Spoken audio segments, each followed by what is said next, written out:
ഇന്ന് നമ്മുടെ അതിഥിയായി ഇവിടെ എത്തിയിരിക്കുന്നത് കേരളത്തിന് തന്നെ ഇന്ത്യക്ക് തന്നെ അഭിമാനമായി മാറിയ യങ് ഇന്ത്യൻ പാർലമെൻറ്റിൽ പ്രൈവറ്റ് ബിൽ അവതരിപ്പിച്ച് ഡൽഹിയിൽ പോയി അവാർഡ് കരസ്ഥമാക്കിയ സീതാലക്ഷ്മിയാണ്. സീതാലക്ഷ്മിയെ നമുക്ക് സ്വാഗതം ചെയ്യാം. സ്വാഗതം സീതാലക്ഷ്മി. സന്തോഷം. എന്താണ് സീതാലക്ഷ്മി, എങ്ങനെയാണ് നമ്മൾ ഈ ഒരു അഭിമാന നിമിഷത്തെ നോക്കിക്കാണുന്നത്? ശരിക്കും ഒരു സ്വപ്നതുല്യമായിട്ടുള്ളൊരു മൊമെന്റ് തന്നെയായിരുന്നു. ഇപ്പോഴും എനിക്കത് വിശ്വസിക്കാനായിട്ടില്ല. കാരണം ഇവിടെ നിന്ന് ആദ്യം ഇതിങ്ങനെ 3 റൗണ്ട്സിലാണ് നടക്കുക. അപ്പോൾ ചാപ്റ്റർ റൗണ്ടിൽ നിന്ന് റീജിയണലിൽ പോയിട്ട് തന്നെ സ്കൂൾ ലെവലിൽ നിന്ന് തന്നെയാണ് ഫസ്റ്റ് പോകുന്നത്. ആദ്യം സ്കൂൾ ലെവലിൽ നിന്ന് ഇന്റർ സ്കൂളിലേക്കും പിന്നീട് നമ്മൾ സൗത്ത് ഇന്ത്യ ഒരു റീജിയനായിട്ട് ഒരു റീജിയണൽ റൗണ്ടും അതിൽ നിന്നായിരിക്കും നാഷണലിൽ പോവാം. അതുകൊണ്ട് റീജിയണൽ റൗണ്ടിൽ നിന്ന് സെലക്ട് ആവും എന്ന് തന്നെ പ്രതീക്ഷ ഉണ്ടായിരുന്നില്ല. എനിക്ക് ആ ഒരു എക്സ്പീരിയൻസ് മാക്സിമം അത് നമ്മുടെ ലൈഫിൽ എപ്പോഴും റിമെമ്പർ ചെയ്യാൻ പറ്റുന്ന ഒരു രീതിയായിട്ട് ഇരിക്കുക എന്ന് മാത്രമായിരുന്നു. അത് അവിടെ ചെന്നു അപ്പോൾ അവിടെ പോകാൻ കഴിഞ്ഞൊരു ചാൻസ് തന്നെ വലിയൊരു സംഗതിയായിട്ട് കരുതി. പക്ഷെ അവിടെ അവാർഡ് കിട്ടിയപ്പോൾ എനിക്ക് തോന്നുന്നു നമ്മുടെ ലൈഫിൽ നമുക്കൊരു പേർപ്പസ് ഉണ്ട് എന്ന് നമ്മൾ മനസ്സിലാക്കുന്ന ഒരു നിമിഷം ഉണ്ടല്ലോ. എനിക്ക് തോന്നുന്നു എനിക്കത് ഈ അവാർഡായിരുന്നു. എങ്ങനെയായിരുന്നു ഒരു പ്രൈവറ്റ് ബില്ലിനെ കുറിച്ചൊരു ഒരു ചിന്ത എങ്ങനെയാണ് കടന്നു വരുന്നത്? അത് ശരിക്കും ആദ്യം തന്നെ ഇതിൻ്റെ ഗ്രൂമിങ്ങും ഒക്കെ സ്റ്റാർട്ട് ചെയ്ത സമയത്ത് നമുക്കൊരു പ്രൈവറ്റ് ബില്ല് അവതരിപ്പിക്കാനുള്ള അവസരം ഉണ്ടെന്ന് പറഞ്ഞിട്ടുണ്ടായിരുന്നു. അപ്പോൾ എൻ്റെ മനസ്സിലിപ്പോൾ ഒരു നാഷണൽ ഇമ്പോർട്ടൻസ് ഉള്ള ഇവൻ്റ് ആയിരിക്കണം. ഗവൺമെൻറ് ബില്ലുകളുടെ ടോപ്പിക്ക് അവരുടെ ഓർഗനൈസേഷൻ തന്നെയായിരിക്കും തരുന്നുണ്ടാവുക. അപ്പോൾ പ്രൈവറ്റ് ബില്ല് അതിൽ നിന്നൊക്കെ വ്യത്യസ്തമായിരിക്കണം. അപ്പോൾ ഞാൻ നോക്കിയപ്പോൾ ഗവൺമെൻറ് ബില്ലിൽ ഓൾമോസ്റ്റ് എല്ലാ ടോപ്പിക്കുകളും കവർ ആയിട്ടുണ്ട്.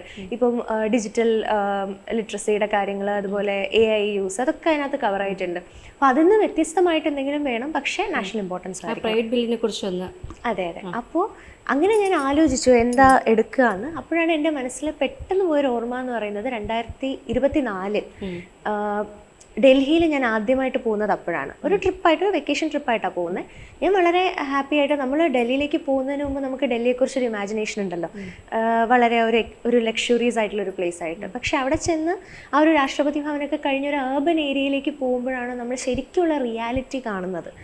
ഞങ്ങളിങ്ങനെ ഹാപ്പി ആയിട്ട് ടാക്സിയിൽ ഇങ്ങനെ ഹോട്ടൽ റൂമിലേക്ക് പോകുന്ന വഴിയിൽ ഒരു ട്രാഫിക് ലൈറ്റിൻ്റെ സിഗ്നലിൻ്റെ ഭാഗത്ത് 2 കൊച്ചു കുട്ടികൾ, തീരെ ചെറിയ കുഞ്ഞുങ്ങളാണ്, അവർ വന്നിട്ട് ഇങ്ങനെ ഭിക്ഷ യാചിക്കുന്നുണ്ടായിരുന്നു. അപ്പോൾ എനിക്കത് വലിയൊരു, കാരണം ഞാൻ ഇപ്പോൾ ഇത്ര കാലത്തിനുള്ളിൽ ട്രിവാൻഡ്രത്ത് ഞാൻ അങ്ങനെ കണ്ടിട്ടില്ല. കുഞ്ഞു കുട്ടികൾ ഡയറക്റ്റ്ലി വന്ന് ഭിക്ഷ യാചിക്കുന്നത് ഞാൻ കണ്ടിട്ടില്ല.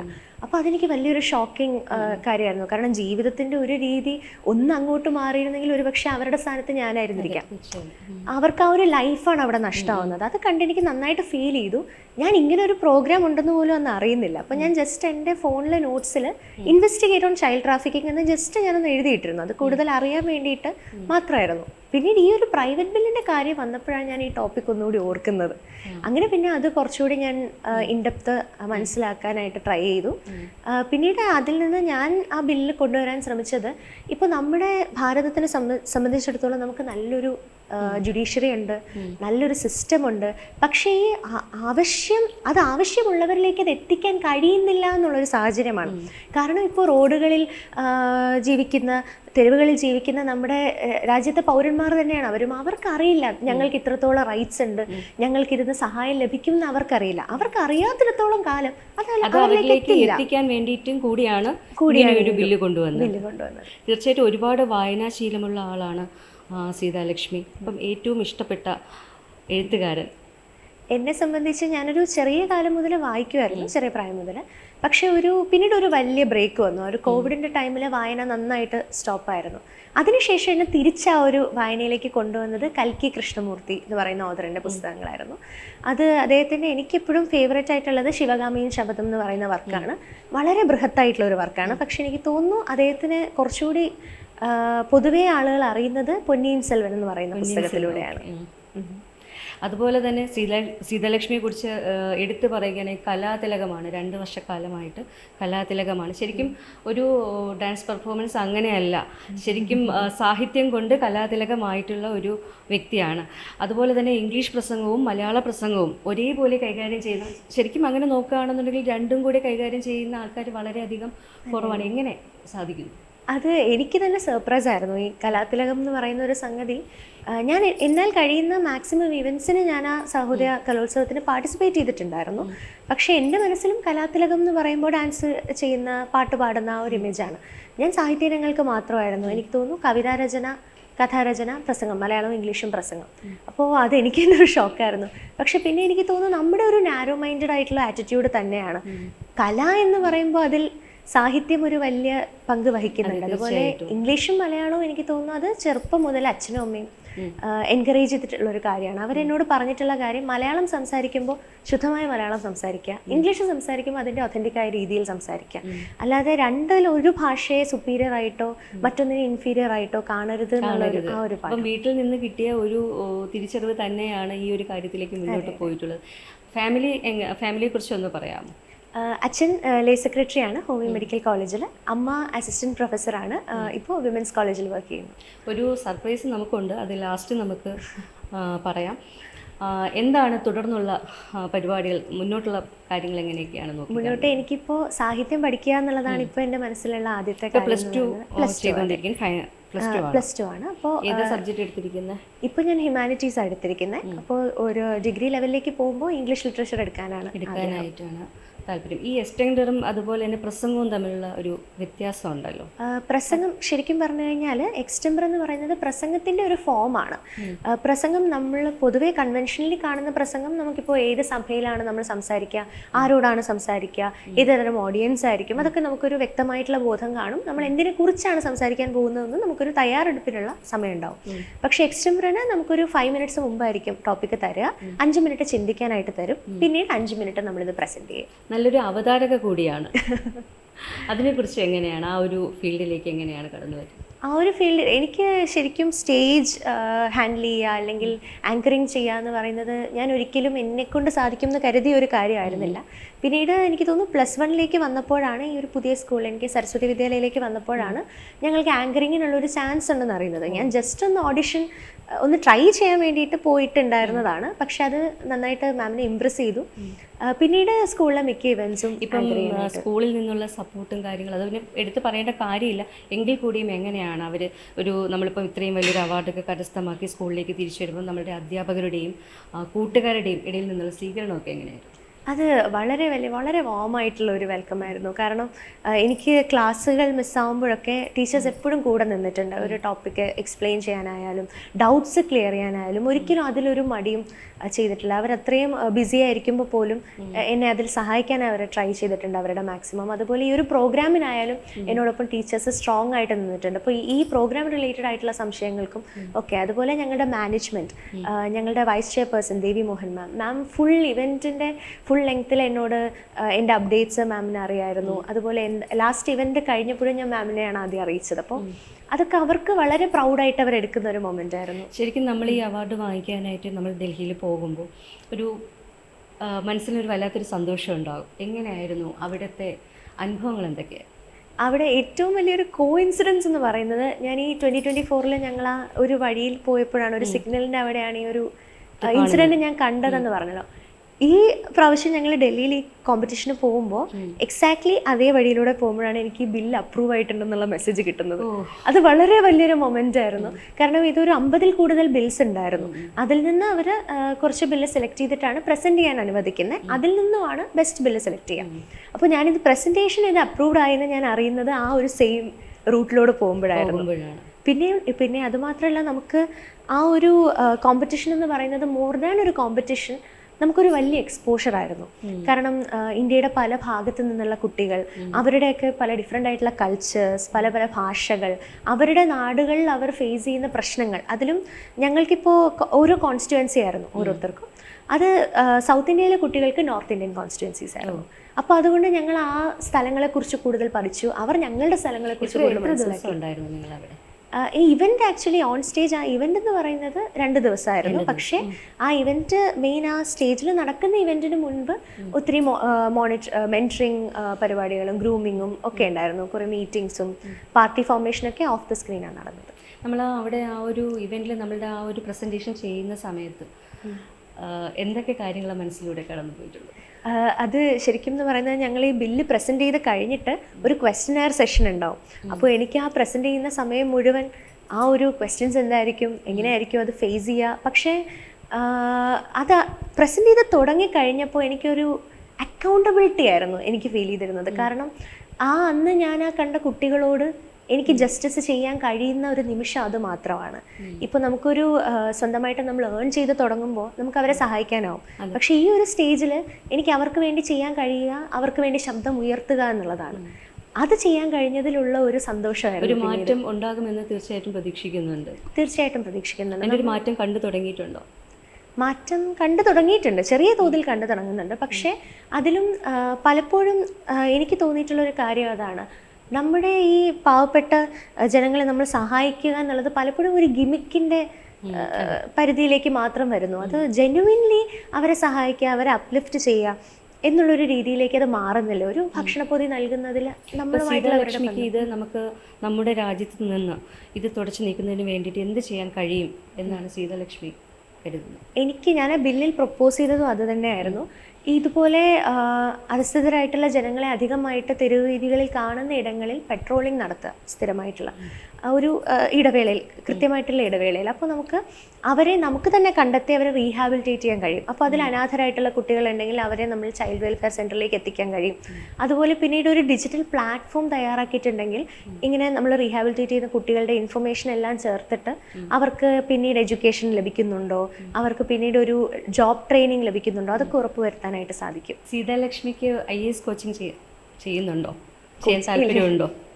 അങ്ങനെ ഞാനതങ്ങനെ ചോദിക്കാൻ കാരണം, ഇങ്ങനെയുള്ള ആൾക്കാരെ നമ്മൾ ആ ഒരു മേഖലയിൽ നിൽക്കുമ്പോൾ കുറേ കൂടെ നമുക്ക് സഹായിക്കാനായിട്ട് കഴിയും. അങ്ങനെ എന്തെങ്കിലും ഒരു പ്ലാൻ ഉണ്ടോ? എനിക്കിപ്പോൾ ആസ് ഓഫ് നോ ഞാൻ അങ്ങനെ കരിയറിനെ കുറിച്ച് അധികം ചിന്തിച്ചിട്ടില്ല.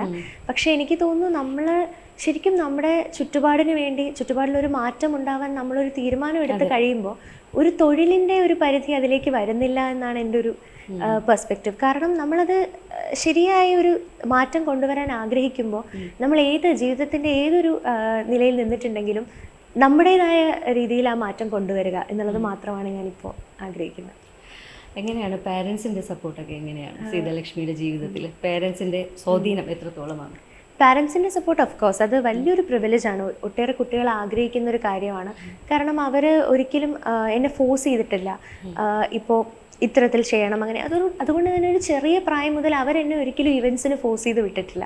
ഞാൻ ഒരു ഏജ് കഴിഞ്ഞ് ഞാൻ തന്നെയാണ് എനിക്കിത് ഇഷ്ടമാണെന്ന് കണ്ടെത്തുന്നത്, എനിക്കിങ്ങനെ ഒരു ഇൻട്രസ്റ്റ് ഉണ്ടെന്ന് കണ്ടെത്തുന്നത്. പക്ഷേ ഞാൻ എന്ത് ഇൻട്രസ്റ്റ് പറഞ്ഞിട്ടുണ്ടെങ്കിലും അതിപ്പോൾ പ്രസംഗമാവട്ടെ അല്ലെങ്കിൽ വരയാകട്ടെ, എന്തായാലും അവരത് വളരെ സപ്പോർട്ടീവായിട്ട് എന്നോടൊപ്പം നിന്നിട്ടുണ്ട്. ഇപ്പോൾ ഈ പറഞ്ഞ പോലെയാണ്, നമ്മൾ നന്നായിട്ട് വരയ്ക്കുന്ന ഒരു ആളാണ്. സീതാലക്ഷ്മി കുഞ്ഞുനാൾ മുതൽ തന്നെ വരച്ചു തുടങ്ങിയിട്ടുണ്ടായിരുന്നു അതോ? അത് ശരിക്കും എന്ന് പറയുന്നത് എനിക്കറിയില്ലായിരുന്നു, വരയ്ക്കാൻ കഴിയും എന്നുള്ളത് അറിയില്ലായിരുന്നു. ഞങ്ങളുടെ 6th സ്റ്റാൻഡേർഡിൽ ഒരു മലയാളം പാഠം ഉണ്ടായിരുന്നു, ബാലരാമായണത്തിലെ ഒരു പോർഷൻ ഉണ്ടായിരുന്നു. അത് പഠിപ്പിക്കുന്നതിന് മുൻപ് ടീച്ചർ ഇങ്ങനെ പറഞ്ഞു, ഈ ഒരു പോർഷൻ വരച്ചു കൊണ്ടുവരൂ, നമുക്കൊരു പ്രൈസ് പോലെ തരാം, ഫസ്റ്റ് കിട്ടുന്ന ആൾക്ക് ഒരു പ്രൈസ് തരാമെന്ന് പറഞ്ഞു. അപ്പം ഞാൻ ചുമ്മാ ആ ഒരു കോമ്പറ്റീഷൻ സ്പിരിറ്റിൽ ഞാൻ ജസ്റ്റ് ഒന്ന് വരച്ചതാ. പക്ഷേ എനിക്ക് ആ പ്രോസസ്സ് എനിക്ക് ഇഷ്ടപ്പെട്ടു, ആ ഒരു ക്രിയേറ്റ് ചെയ്യുന്ന ഒരു പ്രോസസ്സ് ഉണ്ടല്ലോ. പിന്നീട് ഞാൻ കുറച്ചുകൂടി ഈ നമ്മുടെ ഇന്ത്യൻ ആർക്കിടെക്ചർ കുറച്ചുകൂടി അറിയാൻ ശ്രമിച്ചു. അപ്പോൾ ശില്പശാസ്ത്ര എന്ന് പറഞ്ഞൊരു സൗത്ത് ഇന്ത്യൻ ആർട്ട് സ്റ്റൈൽ ഉണ്ടെന്ന് എനിക്ക് മനസ്സിലായി. അപ്പോൾ അതിനോടൊക്കെ കുറച്ചുകൂടി ഇൻട്രസ്റ്റ് ആയി. അങ്ങനെ ആദ്യം പകർത്തി വരച്ച് പിന്നീട് എൻ്റെതായ രീതിയിൽ വരയ്ക്കാനായിട്ടുള്ള വര മാത്രമല്ല എഴുത്തും കൈവശമുണ്ട്. അതിനെക്കുറിച്ച് എഴുത്ത് എനിക്ക് തോന്നുന്നു എൻ്റെ അമ്മയും അച്ഛനും നന്നായിട്ട് എഴുതും. അപ്പോൾ ചെറുപ്പം മുതൽ ഇവർ കവിതകൾ എഴുതുന്നതൊക്കെ ഞാൻ കണ്ട് ഒരു പരിചയമുണ്ട്. അപ്പോൾ അവർ രണ്ടാളായാലും എഴുതി കഴിഞ്ഞാൽ അത് പങ്കുവെക്കും. അപ്പോൾ ഒരു ചെറിയ നാൾ മുതൽ എനിക്കത് എഴുതി തുടങ്ങണം, എൻ്റെതായ രീതിയിൽ തോട്ട്സ് ഫോം ചെയ്ത്. ഏതെങ്കിലും പുസ്തകം പ്രകാശനം ചെയ്യുന്ന രീതിയിലേക്ക് ആയിട്ടുണ്ടോ? ഇല്ല, ഞാനിപ്പോൾ ഒരു പുസ്തകം എഴുതി സ്റ്റാർട്ട് ചെയ്തിട്ടുണ്ട്, പക്ഷെ അതൊരു പ്രകാശനത്തിൻ്റെ ഒരു ലെവലിലേക്ക് എത്തിയിട്ടില്ല. ഇല്ല, ഞാനൊരു രാമായണത്തിൻ്റെ ഒരു റീറ്റെല്ലിംഗ് ആണ്, അതായത് സീതയുടെ പെർസ്പെക്റ്റീവിൽ നിന്ന് രാമായണത്തിൻ്റെ ഒരു റീറ്റെല്ലിംഗ് ആണ് ഇപ്പോൾ എഴുതിക്കൊണ്ടിരിക്കുന്നത്. കുറച്ചായിട്ടേ ഉള്ളൂ.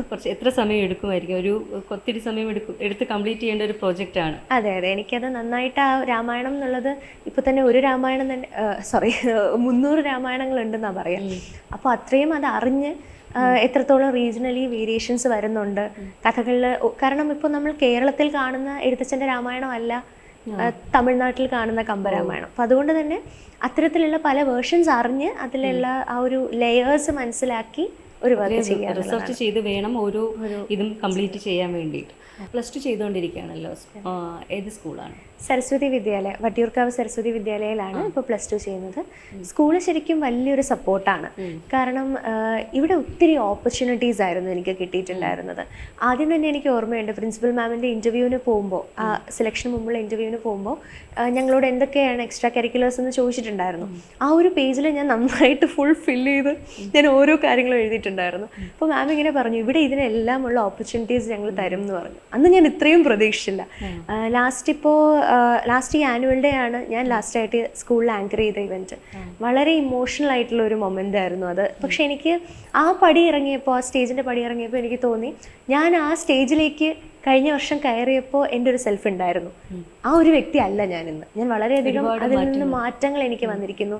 ഒരുപാട് എക്സ്പോഷറായി, ഒരുപാട് വലിയ വലിയ വ്യക്തികളോടുള്ള ഇൻട്രാക്ഷനായി. അതിൽ നിന്ന് ഞാൻ എന്നെ തന്നെ ഒരു സ്റ്റേജ് കഴിഞ്ഞ് ഞാൻ ഡിസ്കവർ ചെയ്യുമായിരുന്നു. നമ്മുടെ ഉള്ളിലുള്ള ശരിക്കുള്ള കഴിവുകളെ നമ്മൾ തിരിച്ചറിയുന്ന ആ ഒരു സ്റ്റേജ് ആയിരുന്നു എനിക്ക് ഈ സ്കൂളിൽ നിന്ന്. ശരിക്കും പഠനത്തോടൊപ്പം ഇങ്ങനെയുള്ളൊരു ഇത് കൊണ്ടുപോകാൻ കഴിയും എങ്കിൽ കൂടിയും സീതാലക്ഷ്മി പോലെ ഇപ്പോൾ എഴുത്തുണ്ട്, വരയുണ്ട്, അതിനോടൊപ്പം റിസർച്ച് ഉണ്ട്. ഇതെല്ലാം എങ്ങനെയാണ് കൂട്ടി കൊണ്ടുപോകുന്നത്? സമയം കിട്ടുമോ എന്നുള്ളതാണ് അതിന്. സമയം ഒബ്വിയസ്ലി സമയം നന്നായിട്ട് കിട്ടും. സാധാരണ കുട്ടികൾ പറയാറ് ഒന്നിനും സമയമില്ല, പഠിച്ച് തീരുന്നില്ല, അത് ചെയ്യുന്നില്ല. പക്ഷേ സീതാലക്ഷ്മിയെ സംബന്ധിച്ചിടത്തോളം അങ്ങനെയല്ല. സ്കൂളിലെ ഏറ്റവും ടോപ്പായിട്ടുള്ള ഒരു വിദ്യാർത്ഥിനിയാണ്. അപ്പം ആ ഒരു രീതിയിലൊരു പെർഫോമൻസ് കാഴ്ചവെക്കുന്ന വിദ്യാർത്ഥിനിയാണ്. അതിനോടൊപ്പം മികവുറ്റ എല്ലാ കാര്യങ്ങളും ചെയ്തു പോകുന്നൊരു വ്യക്തിയാണ്. എങ്ങനെയാണ് ഇതെല്ലാം കൂടെ കൊണ്ടുപോകുന്നത്? ഞങ്ങൾക്ക് ആക്ച്വലി 12th ഒരു ചാപ്റ്റർ ഉണ്ട്, ഒരു ഇൻ്റർവ്യൂ എന്ന് പറഞ്ഞിട്ടൊരു ചാപ്റ്റർ ഉണ്ട്. അതിൽ ഒരു എഴുത്തുകാരൻ പറയുന്നൊരു കാര്യമുണ്ട്, ലൈഫിലെ ചെറിയ മൊമെൻറ്റ്സ്. അതായത് നമുക്കിപ്പോൾ ഒരു മൊമെൻറ്റിൽ നിന്ന്, ഒരു സിറ്റുവേഷനിൽ നിന്ന് അടുത്ത സിറ്റുവേഷനിലോട്ട്, ഇപ്പോൾ ഒരു ബിൽഡിങ്ങിൽ നിന്നൊരു ലിഫ്റ്റ് കയറി താഴെ പോകുന്ന ആ ഒരു ചെറിയ മൊമെൻറ്റിൽ നമുക്കൊരു സ്പേസ് ഉണ്ട്. ആ സ്പേസിനെ പ്രൊഡക്റ്റീവായിട്ട് നമുക്ക് ഉപയോഗിക്കാനായിട്ടുള്ള ഒരു അവസരമുണ്ട്. ആ അവസരത്തെ പാഴാക്കാതിരിക്കുക. അപ്പോൾ ഞാൻ ചെയ്തത് ഈ എക്സ്ട്രാ കരിക്കുലേഴ്സ് ഞാൻ വളരെ എൻജോയ് ചെയ്ത്, വളരെ എന്താ പറയുക, അതൊരു പ്രൈസ് എന്നൊന്നും ചിന്തിച്ചല്ല ഞാൻ ചെയ്യുന്നത്. ഞാനത് എൻജോയ് ചെയ്താണ് ചെയ്യുന്നത്. അപ്പോൾ ആ ഒരു മൊമെൻറ്റ് ഞാൻ നന്നായിട്ട് ഫുള്ളി ഇൻവോൾവ് ആയിട്ട് എൻ്റെ 100% ചെയ്യും. അത് കഴിഞ്ഞ് വീട്ടിലെത്തുന്ന സമയത്ത് ഞാൻ 100% സ്റ്റഡീസിനും കൊടുക്കും. അപ്പോൾ അത് രണ്ടും എനിക്ക് എൻ്റെ ഇഷ്ടങ്ങൾ എനിക്ക് മാനേജ് ചെയ്യാൻ പറ്റും, അതുപോലെ സ്റ്റഡീസും. ഒരു നിമിഷം പോലും പാഴാക്കാതെ നമ്മൾ ഓരോ കാര്യങ്ങൾ ഇങ്ങനെ ചെയ്തുകൊണ്ടിരിക്കുകയാണ്. വായന ഒത്തിരി ഇഷ്ടമാണെന്ന് നമ്മൾ നേരത്തെ പറഞ്ഞു കഴിഞ്ഞു. അതിനുള്ള സമയം കൂടെ എങ്ങനെയാണ് കണ്ടെത്തുന്നത്? കാര്യം ഇത്രയും കാര്യങ്ങൾ നമ്മൾ അതിൻ്റെ കൂടെ ചെയ്യുന്നുണ്ട്. പറഞ്ഞു എനിക്ക് സമയം ഉണ്ട്, ഞാൻ ഇതൊക്കെ ചെയ്യുന്നുണ്ട്. എങ്കിലും വായനയെക്കുറിച്ച്, ഇഷ്ടപ്പെട്ട പുസ്തകത്തെക്കുറിച്ച്, വായനയുടെ ലോകത്തേക്ക് എങ്ങനെയാണ് എത്തിപ്പെട്ടതിനെക്കുറിച്ച്? ഞാൻ ആദ്യം ബഷീർ പുസ്തകങ്ങളിലൂടെയാണ് എത്തിച്ചേർന്നത്. അപ്പോൾ അതിൽ ഒരുപാട് പുസ്തകങ്ങളൊക്കെ നേരത്തെ പറഞ്ഞു, അച്ഛൻ ഒരുപാട് വായിക്കുന്ന ആളാണ്, അതുപോലെ അമ്മ എഴുതുന്ന ആളാണ്, അച്ഛനും അമ്മയും കവിതകൾ എഴുതുന്ന ആളാണ്. അതിനോടൊപ്പം ഒരു കാര്യം കൂടി പറയാനുണ്ട്. ACV ന്യൂസിൻ്റെ ശുഭദിനം പ്രോഗ്രാമിൻ്റെ അവതാരകൻ സുജീഷിൻ്റെ മകളാണ് സീതാലക്ഷ്മി. അച്ഛനെക്കുറിച്ച്, അച്ഛൻ്റെ കഴിവുകളെക്കുറിച്ച് ഞങ്ങൾക്ക് വളരെ നന്നായിട്ട് അറിയാം. എങ്കിൽ കൂടിയും സീതാലക്ഷ്മിയിൽ നിന്ന് അച്ഛനെക്കുറിച്ച് എന്താണ് പറയുക? അച്ഛൻ എന്നെ സംബന്ധിച്ചിടത്തോളം എനിക്കൊരു അതിശയമായിരുന്നു.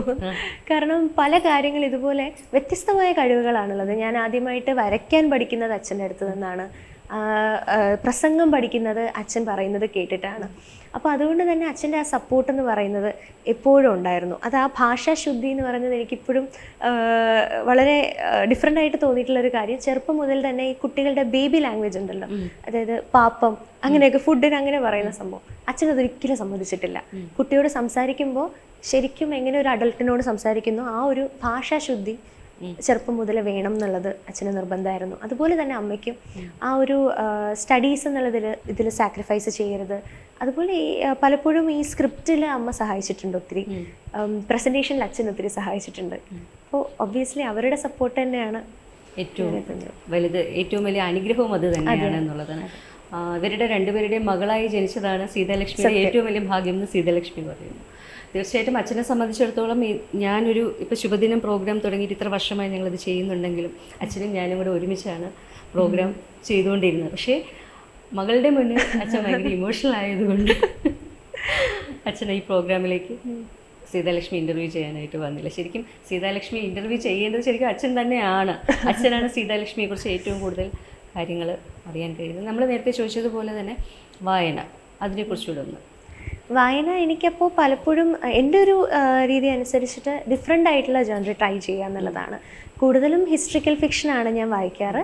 അല്ലാതെ ഇപ്പോൾ വന്ന് ട്രൈ ഔട്ട് ചെയ്യാനായിട്ട് ഇപ്പോൾ ത്രില്ലേഴ്സും അങ്ങനെയൊക്കെ വായിച്ചു പോകുന്നുണ്ട്. കാരണം ഇപ്പോൾ എക്സാമിൻ്റെ ഒരു ടെൻഷനിലൊക്കെ ഇരിക്കുമ്പോൾ നമുക്ക് ആ ബ്രേക്ക് എടുത്ത് വളരെ ശരിക്കും എങ്ങനെയുള്ളതാണ് കൂടുതൽ വായിക്കാനായിട്ട് ഇഷ്ടം? എല്ലാം എല്ലാം വായിക്കും, ട്രൈ ചെയ്യാറുണ്ടെല്ലാം. പക്ഷെ എനിക്ക് പേഴ്സണലി ഇതുപോലെ ബയോഗ്രഫി അല്ലെങ്കിൽ ഓർമ്മക്കുറിപ്പുകൾ ഉണ്ടാവുമല്ലോ, അതിൽ നിന്നൊക്കെ നമുക്ക് ഒരുപാട് ലൈഫ് ലെസൺസ് കിട്ടും. അത് പലപ്പോഴും പല ഡിഫറെൻ്റ് ആയിട്ടുള്ള നമ്മൾ ഒട്ടും പ്രതീക്ഷിക്കാത്ത ഇടങ്ങളിലായിരിക്കും അതിൻ്റെ ഉപയോഗം വരിക എന്നുള്ളത്. അപ്പോൾ അതുകൊണ്ട് തന്നെ ആ ഒരു നമുക്ക് ഒട്ടും പ്രതീക്ഷിക്കാത്ത ഇടങ്ങളിലായിരിക്കും നമ്മുടെ വായന ഉപയോഗപ്പെടുക. എനിക്കിപ്പോൾ പലപ്പോഴും പ്രസംഗം ചെയ്യുന്ന സമയത്ത് ഒരു 5 വർഷം മുമ്പ് വായിച്ചൊരു പുസ്തകത്തിലെ ഒരു വാക്കായിരിക്കും എനിക്ക് വായനയ്ക്ക് നമുക്ക് വാക്കുകൾ നമ്മളുടെ ഉള്ളിൽ നിന്ന് വരണമെന്നുണ്ടെങ്കിൽ വായനയ്ക്ക് ഒരുപാട് സ്വാധീനമുണ്ട് എന്നുള്ളതാണ്. അച്ഛൻ പലപ്പോഴും എന്നോട് പറഞ്ഞിട്ടുണ്ട്, ഒരുപാട് പുസ്തകങ്ങൾ വായിക്കണം. നമുക്കിപ്പോൾ ഒരു പ്രോഗ്രാം നമ്മൾ ചെയ്യുമ്പോഴേ അല്ലെങ്കിൽ നമുക്ക് അതിനെക്കുറിച്ചുള്ള കൂടുതൽ കാര്യങ്ങൾ സംസാരിക്കണമെന്നുണ്ടെങ്കിൽ നമ്മൾ പുസ്തകങ്ങൾ വായിക്കണം. എനിക്ക് ഉപദേശം തന്നിട്ടുണ്ട്. അപ്പോൾ സീതാലക്ഷ്മിയെ സംബന്ധിച്ചിടത്തോളം ഒത്തിരി കാര്യങ്ങൾ അച്ഛൻ തന്നെ കുഞ്ഞുനാൾ മുതൽ തന്നെ പറഞ്ഞു തന്ന് വളർന്ന ഒരു കുട്ടിയാണ് സീതാലക്ഷ്മി എന്ന് പറയുന്നത്. തീർച്ചയായിട്ടും ഇന്ന് നമുക്കിവിടെ അഭിമാനം തന്നെയാണ് സീതാലക്ഷ്മിയെ നമ്മുടെ ഗസ്റ്റായിട്ട് ഇവിടെ കിട്ടിയത്. തീർച്ചയായിട്ടും SB പ്രേക്ഷകർക്ക് ഒരുപാട് സീതാലക്ഷ്മിയോട് ഒത്തിരി നന്ദിയുണ്ട്. ഇനിയും ഒരുപാട് ഉയരങ്ങളിലേക്ക് സീതാലക്ഷ്മി എത്തട്ടെ എന്ന് ആശംസിക്കുന്നു. Thank you.